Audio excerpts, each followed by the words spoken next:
A Vera Magalhães conosco, você falava sobre o debate de ontem, você estava lá em loco com o microfone da Jovem Pan e você fazia um apanhado sobre a estratégia dos candidatos e dizia que Haddad estava arrogante, é isso? Isso, eu dizia agora sem eco, eu dizia que sim, todos confirmaram que a estratégia foi mesmo poupar Russomano por hora. Por quê? Todo mundo quer ir para o segundo turno contra ele, consideram que Russomano é um candidato mais fácil de ser abatido, porque tem muitas fragilidades, tanto programáticas quanto denúncias aí envolvendo funcionários, envolvendo a atividade dele como empresário, como comunicador. Então eles querem disputar a segunda vaga no segundo turno, porque acham também que vão ser agraciados com o voto útil dos eleitores dos adversários, caso enfrentem Russomano no segundo turno.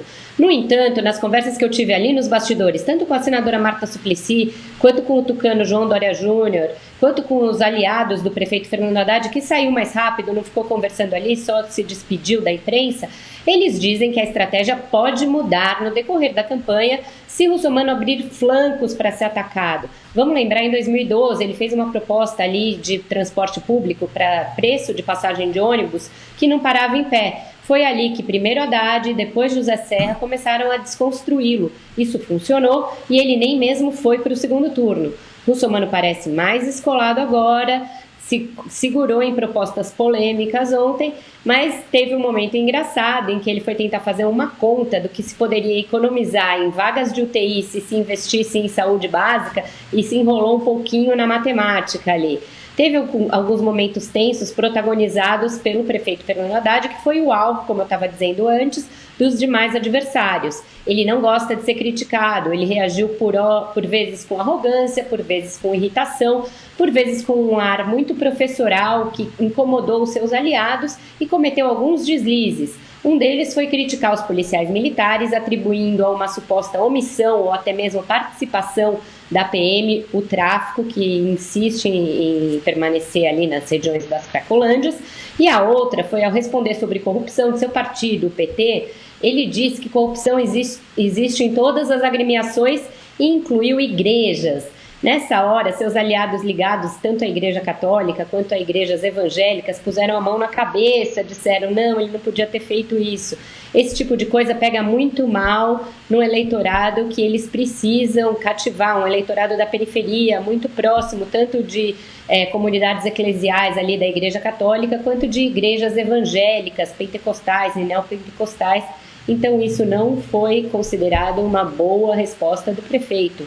Ele também se engalfinhou ali com o João Dória Júnior, ficaram num tom mais agressivo, e principalmente com o Major Olímpio, que era muito desconhecido até o início do debate e deve entrar naquela categoria de candidatos revelação que ganham alguma coisa com esse tipo de confronto, porque ele foi muito para cima do prefeito, principalmente nessa questão da PM, ele é oriundo da PM, então fez ali uma defesa acalorada da corporação e foi muito naquele voto que hoje tem um eco grande aqui em São Paulo, que é um voto mais conservador, voto de eleitores, por exemplo, de Jair Bolsonaro, admiradores de Jair Bolsonaro, devem ali começar a prestar mais atenção no até então desconhecido Major Olímpio. Ô, Joséval. Houve um pequeno atrito entre Erundina e Haddad? Como é que ficou? Marta e Haddad, né? Marta e Haddad. O que eu falei? Erundina, mas a Erundina estava do lado de fora. Erundina estava do lado de fora, deve ter dormido mal. Ela até bem queria ter bem queria estar lá dentro, né, Vera? Ela queria. Protagonista de algum atrito, mas não conseguiu entrar, ficou num caminhão de som na frente da emissora, fazendo bastante barulho com o pessoal do PSOL. Quando eu cheguei, eu vi ali, tanto a deputada Luísa Erundina quanto o deputado Ivan Valente estavam fazendo uma algazarra ali na frente da Bandeirantes. A Marta e o Haddad se estranharam um pouco. Ele foi muito cauteloso ao debater com ela, porque eles eram companheiros de partido até outro dia, ela é mulher, tem que se encontrar um tom ali. Ele tentou colar nela o ex-prefeito o ex-prefeito Gilberto Kassab, que hoje é aliado da senadora Marta. Mas ele não fez isso com todas as letras. Ele puxou o tema da inspeção veicular, que é uma marca da gestão Kassab, que ele extinguiu e que ele tenta associar à corrupção. Só que ele não usou o nome de Kassab, falou só em governo anterior. Marta não acusou o golpe, ela é muito experiente, passou por cima disso, disse que vai recriar a inspeção veicular, mas sem cobrar, e passou a criticar os programas de Haddad para a área ambiental, dizendo que ele não fez nada nessa área. Ela provocou risos da plateia ao replicar uma resposta do prefeito em que ele falou uns tantos números sobre a gestão dele, e aí ela voltou e falou assim: eu não entendi nada, Haddad. Foi com um tom meio brincalhão, e isso pegou bem, segundo os grupos de pesquisas dos candidatos ali. Foi um momento bom dela no debate. O João Dória Júnior também conseguiu dar uma volta no prefeito. Quando o prefeito o acusou de ser um turista pela periferia, você está fazendo turismo pela periferia? Isso aparentemente tinha sido um intento dele, mas na réplica a Dória falou: seus aliados é que gostam de fazer turismo, ora na Suíça e ora em Curitiba, numa menção aos petistas que estão presos ali na Operação Lava Jato. Isso, todas as campanhas notaram que nos grupos foi considerado um golpe bem sucedido de Dória em cima de Haddad. Ô Vera, só para a gente terminar, nosso tempo já está terminando, saindo um pouco da eleição paulistana e voltando para Brasília. Aliás, você já começou a entrar nos assuntos de Brasília. O presidente Michel Temer está preocupado com as votações na Câmara. Qual é a estratégia e quais os riscos, hein, na sua opinião? Eu vi que hoje o ministro Eliseu Padilha falou aí no Jornal da Manhã sobre uma coisa que a gente tinha alertado na semana passada, o reajuste do judiciário. Fiquei bastante contente que a gente está acertando aí nas pautas. E agora a atenção se volta para a Câmara. Por quê? Tem uma série de medidas provisórias que estão prestes a caducar, perder a validade.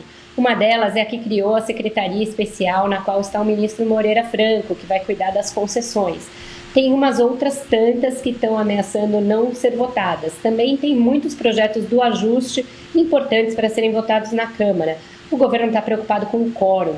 Os deputados já não estão aparecendo muito em Brasília em razão das campanhas eleitorais. Então eles vão fazer um esforço pelo quórum.